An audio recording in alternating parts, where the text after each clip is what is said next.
اللہ تعالیٰ بندوں کو آزماتا ہے، پرکھ کرتا ہے، امتحان لیتا ہے، طرح طرح کی نعمتوں سے اسے مالا مال کرتا ہے،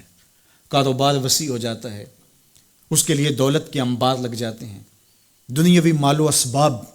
اس کے لیے جمع ہو جاتا ہے، منصب ملتا ہے، عہدہ ملتا ہے، اقتدار ملتا ہے، شان و شوکت ملتی ہے، لوگوں کے دلوں میں اس کا گھر بنتا ہے، تو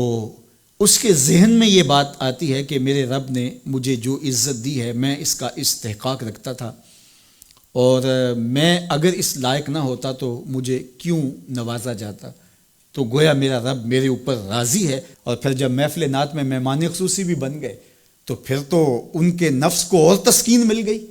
جب پیر صاحب نے بھی ان کو ہی اہمیت دی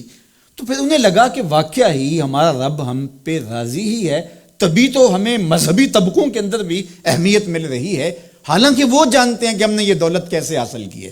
وہ جانتے ہیں کہ ہمیں سجدے کی توفیق نصیب نہیں ہے، وہ جانتے ہیں کہ آج اس محفل میں مہمان خصوصی سے تو کل ہم شراب خانے میں تھے، انہیں پتہ ہے، لیکن اس کی طرف توجہ نہیں جاتی، سوچتے نہیں ہیں، بلکہ وہ یہ سمجھتے ہیں کہ ہمیں یہ جو عزت مل رہی ہے یہ اللہ تعالیٰ کی طرف سے ہماری کسی قبولیت کی وجہ سے یہ عزت ہے، حالانکہ یہ ان کی آزمائش تھی، ان کا امتحان تھا۔ دوسری بات، وَأَمَّا إِذَا مَبْتَلَاهُ، اور جب اللہ اس کو آزماتا ہے، فَقَدَرَ عَلَيْهِ رِزْقَهُ، اور اس کے رزق کو تنگ کرتا ہے، اس کو آزمائش کی بھٹی میں ڈالتا ہے، فَيَقُولُ رَبِّي أَهَانَنِ،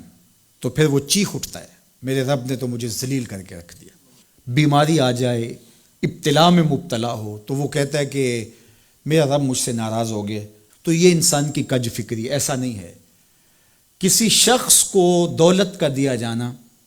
یہ اللہ کی رضا کی دلیل نہیں ہے، اور کسی شخص کو غربت کے امتحان میں ڈالا جانا یہ اللہ کی ناراضگی کی دلیل نہیں ہے۔ حضرت امام رازی نے لکھا ہے کہ مکے سے لے کر طائف تک 70 ایسے نبیوں کی قبریں ہیں جن کی وفات صرف بھوک کی وجہ سے ہوئی ہے۔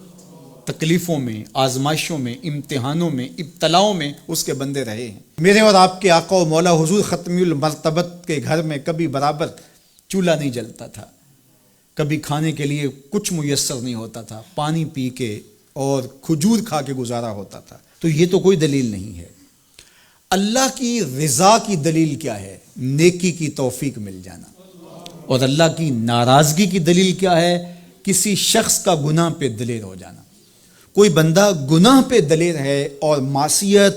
نافرمانیاں، اللہ کے حکموں کو توڑنا اس کا مزاج ہے، تو سمجھو اللہ اس سے ناراض ہے۔ اور اگر کسی کو اللہ نے سجدے کی توفیق دی ہے، کسی کو اللہ نے اپنے راستے میں خلوص کے ساتھ خرچ کرنے کی توفیقات عطا کی ہیں،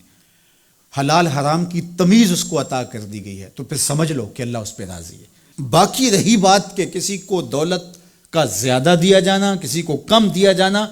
تو یہ آزمائش ہے۔ اب جو اہل ایمان ہیں، اللہ کے بندے ہیں، وہ کیا کرتے ہیں؟ جب دولت زیادہ ملتی ہے، اقتدار ملتا ہے، منصب ملتا ہے، تو پھر اللہ کے شکر کے دائرے میں آ جاتے ہیں، اور جب مصیبت آتی ہے، تکلیف آتی ہے، اذیتوں میں مبتلا ہوتے ہیں،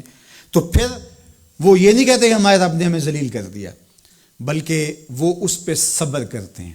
اور اللہ کے حضور دعائیں کرتے ہیں، التجائیں کرتے ہیں کہ مالک تو نے جو جس آزمائش میں ڈالا ہمیں پورا اترنے کی توفیق نصیب فرما، ہماری سفید پوشی کا بھرم نہ ٹوٹے،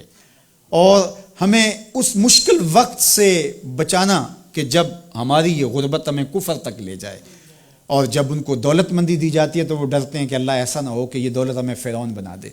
یہ دولت ہمیں نمرود بنا دے، ہمارے اندر بخل پیدا ہو، تکبر پیدا ہو، ہمارے اندر غرور پیدا ہو، تو وہ اس حالت کے اندر اللہ تعالیٰ کا شکر یا دوسری حالت میں اللہ کے حضور صبر کی توفیق مانگتے ہیں اور صبر کے ساتھ اپنی زندگی گزارتے ہیں۔